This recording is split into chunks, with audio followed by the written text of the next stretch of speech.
Brain development starts before a baby's even born. As parents and caregivers, we have the opportunity to help facilitate that brain development.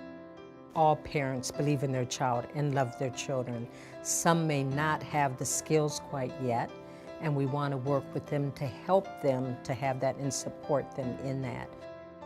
Parents, caregivers, and organizations across Minnesota are working together to provide the resources, information, and support needed for young children to thrive. These stories provide a snapshot of what's happening in communities throughout the state. They also offer hope in what's possible.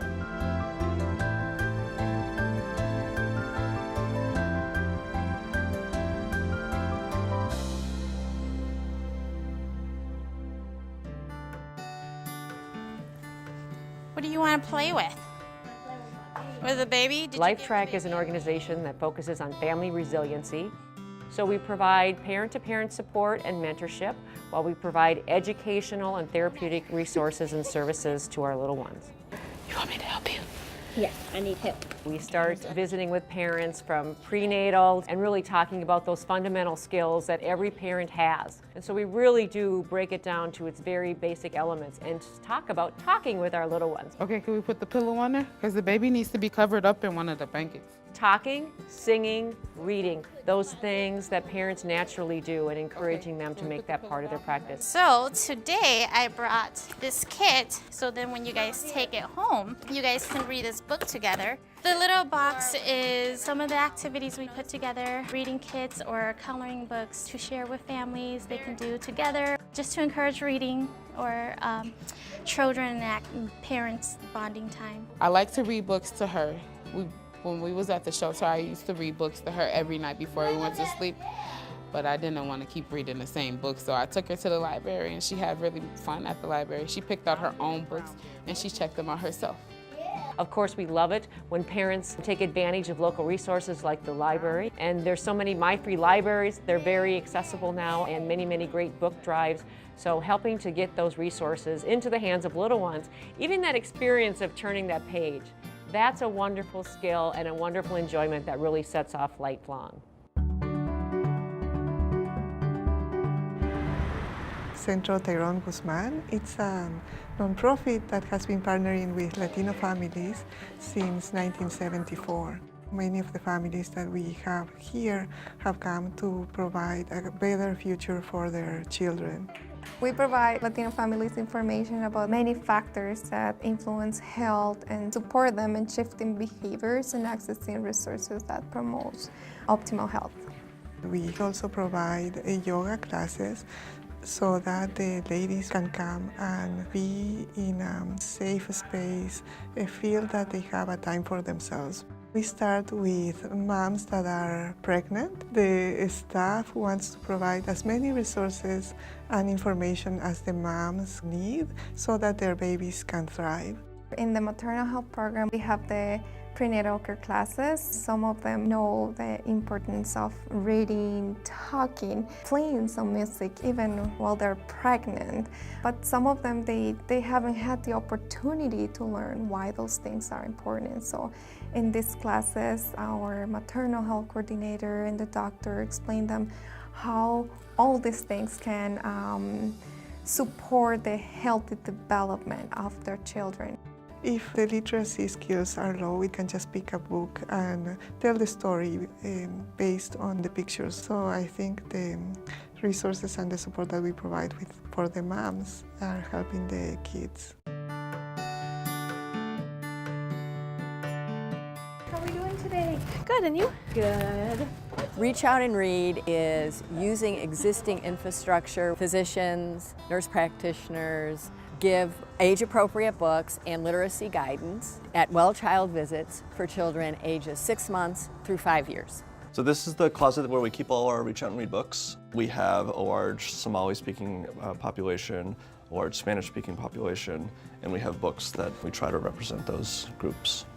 Hello. Hi. Hi, Sawyer. It allows us to educate parents on brain development and how important that constant stimulation and verbal interactions are with parents. And this is something you can do without any other tools besides your own brain and your own voice. They also have something important for you. A book! If you know nursery rhymes, then go ahead, sing the nursery rhymes. If you don't know them, tell your baby a story about your own childhood. From a pediatric perspective, we get to use the books and assess the developmental capabilities of the children. Sometimes if they take the book and put it aside, we know that they may not have a whole lot of books in their home, and we encourage reading and offer a library card. One of our initiatives have been integrating Reach Out and Read into all of our clinics. Since 2016, I'm proud to say that the Health Partners Organization has given out over 80,000 books, and we are giving out books in well child visits at 100% of our clinics. And we've started to give them at prenatal visits. There's a lot of data supporting the Reach Out and Read program. It is one of the strongest evidence-based interventions for long-term literacy. And literacy is the basis for a huge variety of outcomes, both in terms of health outcomes, educational outcomes, and just outcomes in life in general. Stimulating the brain, exercising the brain like we exercise muscles is essential for later success in life.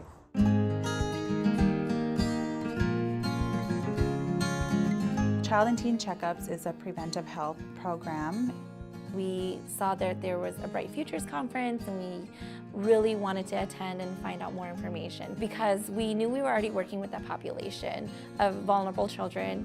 We were definitely inspired by the conference. Parents are their children's first teacher, and that's something that we know, but I think it's something that we need to relearn. Many families come to our buildings, and so the intent with the posters was to create something that we could put in our lobbies that would ignite that kind of interaction with their kids while they're sitting waiting to be seen by a worker at the county. What are some easy ways that you can interact with your kids without needing much material? Counting fingers and toes, singing ABCs, looking at the room and naming the colors. Some of our families don't have opportunities like to have books in their homes. So that's one of the things that we wanted to provide for our families is books. We ordered touch books so the toddlers and the infants can touch them. We also ordered books that have just one word in there, and it was a really great opportunity to create Dakota and Ojibwe language posters. Families can have this poster on the wall and have that opportunity to connect with their children while learning the language. Talking, reading, and singing and playing is not expensive at all because you can use whatever you have at home, or even for our culture, and I know that other cultures have an importance of storytelling. It's just taking that time and seeing what's around you in your environment that you can use as a learning tool. Every parent and family loves and cherishes their little ones, and when the community comes together to support them, we really do see families flourish. It takes everybody involved to do this and do it right, but we know the benefits are not only for our patients to be healthier, our families to be happier, but our communities to be stronger.